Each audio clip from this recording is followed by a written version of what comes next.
I guess just how's the transition to Rutgers been, and kind of what are your impressions of your position group so far? Yeah, it's been a whirlwind. It was kind of hitting the ground running and figuring out things on the fly. But it's been great. The kids have been great. The staff's been great. Coach Shiano's been great.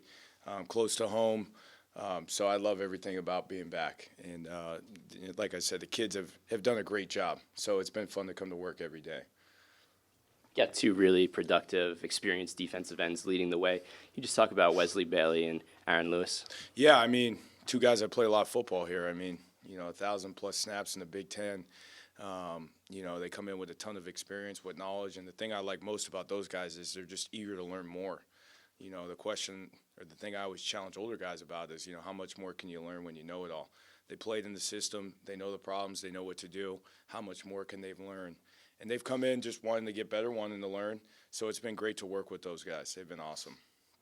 You and Coach Farrell, the last few years been working as conference rivals in the MAC. Now you're on the same staff working with defensive linemen, defensive ends. What's that whole experience been like? It's been awesome. I have a ton of respect for what Coach Farrell did at Kent State. Obviously they got the upper hand on us a couple of times at BG when I was there. We won the last game, but I got a ton of respect for him as a coach.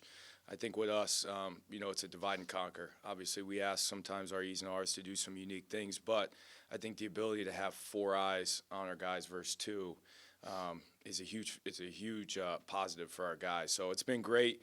We have great continuity. We speak the same language. We think the same thing. So I've really enjoyed our time together. Hey, you just sort of touched on it a little bit. I imagine it's not all the time in every staff where you've got 2 coaches focused on the line and you get to focus on the defensive ends. What does that allow you to do in terms of working with some of the veterans at that position? Yeah, I think it just allows me to narrow my focus down. In football, you kind of see it more, but, the D ends and the D tackles are just 2 different positions. And when you coach all 4, you got to kind of work and manage that, doing things specific for those guys and specific for the interior guys. So it just kind of narrows my focus, allows me really to drill what they're going to see in their world. It's different than what a 3 technique or a 2-eye or a 0 nose might see. So just narrow my focus, allow just individual time to those guys and allow them to get better. Aaron Lewis and Wesley Bailey get a lot of the attention, obviously. Yeah. They're veteran guys. Have you seen any younger guys behind them, whether that's in practice or in the scrimmages, that kind of popped out to you? Yeah, I think the good thing is there's been a lot of guys who, maybe have been under the radar, haven't played a lot, that have really impressed me. I would say everyone in my whole room, Jordan Thompson, Jordan Walker, David, they've all done a great job. Again, taking coaching, and they've really made a ton of strides this spring. So, the more guys we can get ready to play and help us this fall, the better. Early in your career, you participated in the Bill Walsh Fellowship. Yeah. How was that impactful in kind of your coaching experience, and how did you get involved with that? Yeah, it's huge. Lucky just people I met in the business or worked with, new people in those 2 places, and just had an opportunity to go internship there, and it was eye-opening. Seeing the best in the world at what they do, how they coach, how they prepare, how they teach their guys, and then being able to implement those teachings or sound bites or something that they use and bring it to my guys, I think gives them a huge advantage. So it was awesome. 2 great organizations, great people. So it's really helped me grow as a coach. Just what specifically do you want Aaron Lewis focusing on this offseason as he kind of looks to take another step going into 2024 and kind of build on what he's already done? Yeah, just continue to chop, right? Just continue to do the little things well. I don't think there's no secret sauce to be a great defensive lineman. It's just showing up every day, chopping your job, working your butt off, and the results are going to come. So we're not chasing everything. We're just going to show up, work every day, and the results will take care of themselves. Last year, a lot of pressure. Defensive ends got to the quarterback. Maybe the sack numbers weren't there. What's your impression of what your group needs to do this season? Yeah, sacks sometimes are a thing of luck, right? A quarterback holds the ball or something happens, and it's a luck thing. But again, I think just continue to do little things, right? It's about missing.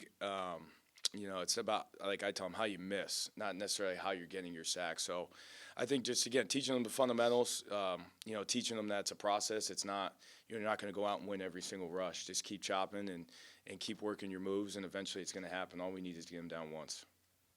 Working with a defensive coordinator like Joe Harris-Simiak, who loves to bring the energy, how do you try to do that every day so far early on in your Rutgers career? Yeah, I mean, he's elite. He's elite at what he does. Everything he does is the best. So I kind of just match him. You know, he sets the tone defensively as a defensive staff of the expectations, and he makes it really easy to just fall in line and do that. So he's awesome. I mean, he brings it every day, and he makes it easy for us. What are you hoping to get out of the spring game with your guys? Yeah, I mean, just continue to improve. Like, you know, I just want to see guys continue to get better, apply the techniques that we've been teaching, using in more of a game-like setting. But again, just doing the things that we ask them to do. Nothing more, nothing less. Time for two more. Can you just take us through the process of how you got here, from when they reached out, and ultimately why you decided Rutgers was the spot for you to take that next step in your career? Yeah, obviously, you know, what happened with Coach Keese last year was very sad, and you know, I didn't know Coach Keese. I met him when I got here a couple of times, but just hearing from everybody in the building about the type of dude he is, he was a great person and someone obviously we're still thinking about and praying for. But you know, when I heard about this opportunity, to me it was a no-brainer to come back closer to home, to be in my opinion, the best conference in college football and work for a guy like Coach Schiano and Coach Harris-Simiak and this staff. You know, I ended up trying to run here as fast as I could. So. It's been great. I'm fortunate enough to be able to get an opportunity to be here and work with these kids and the staff. You mentioned Jordan Thompson before as someone who's kind of showing and progressing. What does he need to do from going flashing to consistently being able to be an impact there? Yeah, I mean, I think it was the answer is in the question. Just be consistent. Again, there's no secret sauce. It's just doing the little things consistently every single time. And again, I think the results will take care of itself. And I think he's been doing that. Thanks, Coach. Thank you, guys. Yep. Thank you.